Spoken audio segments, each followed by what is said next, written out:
दिवाली के कुछ ही दिन बाद छठ पर्व की शुरुआत हो जाती है। भारत के कुछ कठिन पर्वों में से एक छठ का पर्व 4 दिनों तक चलता है। कार्तिक माह की चतुर्थी तिथि पर नहाए खाए होता है। इसके बाद दूसरे दिन खरना और तीसरे दिन डूबते सूर्य को अर्घ दिया जाता है। चौथे दिन उगते सूर्य को अर्घ देने के बाद व्रत तोड़ दिया जाता है। Hello friends, welcome to our YouTube channel Gyan Sagar bye प्रिया झा। हमारे इस यूट्यूब चैनल में आप सभी का बहुत बहुत स्वागत है। आज हम बात करेंगे छठ पूजा के बारे में। दिवाली के कुछ ही दिन बाद छठ पर्व की शुरुआत हो जाती है। भारत के कुछ कठिन पर्वों में से एक छठ का पर्व 4 दिनों तक चलता है। कार्तिक माह की चतुर्थी तिथि पर नहाए खाए होता है। इसके बाद दूसरे दिन खरना और तीसरे दिन डूबते सूर्य को अर्घ दिया जाता है। चौथे दिन उगते सूर्य को अर्घ देने के बाद व्रत तोड़ दिया जाता है। तो नहाए खाए से हो रही है। इस दिन महिलाएं स्नान करके नई साड़ियां पहनकर भगवान सूर्य की पूजा करती है। इस दिन भोजन के दौरान कद्दू की सब्जी खाई जाती है। वहीं दूसरे दिन को खरना कहा जाता है। इस दिन सूर्यास्त के बाद गुड़ दूध वाली खीर और रोटी बनाई जाती है। खरना के दिन महिलाएं इसे सूर्य देव को भोग लगाकर प्रसाद के रूप में ग्रहण करती है। इसके बाद से महिलाओं का निर्जला उपवास 36 घंटे के लिए शुरू हो जाता है। त्योहार का तीसरा दिन मुख्य छठ पूजा का दिन है। इस दिन डूबते सूर्य को पहला अर्घ दिया जाएगा। छठ पूजा का समापन कार्तिक माह के शुक्ल पक्ष की सप्तमी के दिन सूर्योदय के बाद होता है। इस दिन उगते सूर्य को अर्घ देते हुए व्रत का समापन किया जाता है। कहा जाता है कि छठ की हर परंपरा में पवित्रता का जरूर ध्यान रखना चाहिए। नहाए खाए के दिन व्रती पूरी शुद्धता के घर की अच्छी तरह सफाई करे, क्योंकि हिंदू धर्म में इस पर्व में शुद्धता का विशेष महत्व है। साथ ही व्रतियों के भी पवित्र नदी या तालाब में स्नान का विधान है। ध्यान रहे, खाना बनाते वक्त जूठी किसी भी तरह की वस्तु का इस्तेमाल ना करें। यहाँ तक कि जो भी घर में रहते हैं उन्हें भी शुद्धता और साफ सफाई का पूरा ध्यान रखना होता है। उत्तर प्रदेश और खासकर बिहार में छठ का विशेष महत्व है। छठ सिर्फ एक पर्व नहीं है, बल्कि महापर्व है जो पूरे 4 दिन तक चलता है।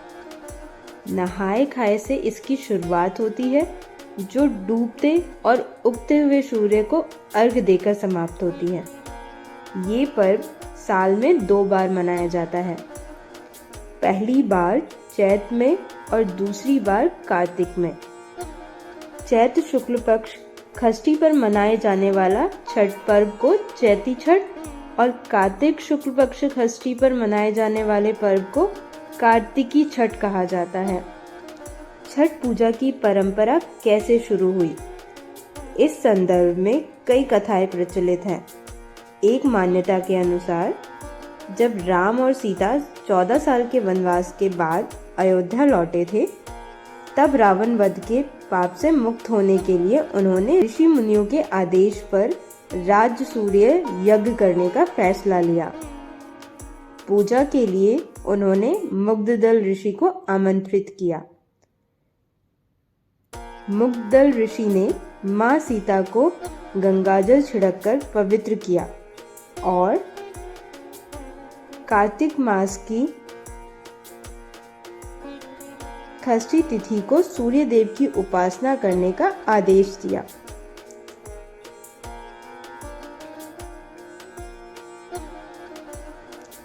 इससे सीता ने मुग्धदल ऋषि के आश्रम में रहकर 6 दिनों तक सूर्य देव भगवान की पूजा की थी। सप्तमी को सूर्योदय के समय फिर से अनुष्ठान कर सूर्यदेव से आशीर्वाद प्राप्त किया था। इस पर्व को सबसे पहले सूर्यपुत्र कर्ण ने सूर्य की पूजा करके शुरू किया था। ये भी कहा जाता है कि कर्ण भगवान सूर्य के परम भक्त थे और वो रोज घंटों तक पानी में खड़े होकर उन्हें अर्घ देते थे। सूर्य की कृपा से ही वो महान योद्धा बने। आज भी छठ में अर्घ दान की यही परंपरा प्रचलित है। जब पांडव सारा राजपाट जुए में हार गए थे, तब द्रौपदी ने छठ व्रत रखा था। इस व्रत से उनकी मनोकामनाएं पूरी हुई थी और पांडवों को सब कुछ वापस मिल गया। लोक परंपरा के अनुसार सूर्य देव और छठी मैया का संबंध भाई बहन का है। पुराणों के अनुसार प्रियव्रत नामक एक राजा की कोई संतान नहीं थी।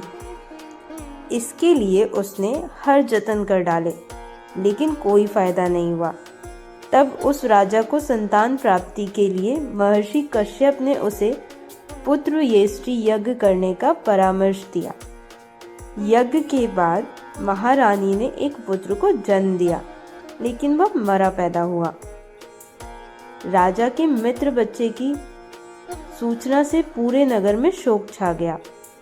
कहा जाता है कि जब राजा मृत बच्चे को दफनाने की तैयारी कर रहे थे, एक ज्योतिर्मय विमान धरती पर उतरा। इसमें बैठी देवी ने कहा, मैं खष्टी देवी और विश्व के समस्त बालकों की रक्षिका हूँ। इतना कहकर देवी ने शिशु के मृत शरीर को स्पर्श किया, जिससे वह जीवित हो उठा। इसके बाद से ही राजा ने अपने राज्य में एक त्योहार मनाने की घोषणा कर दी।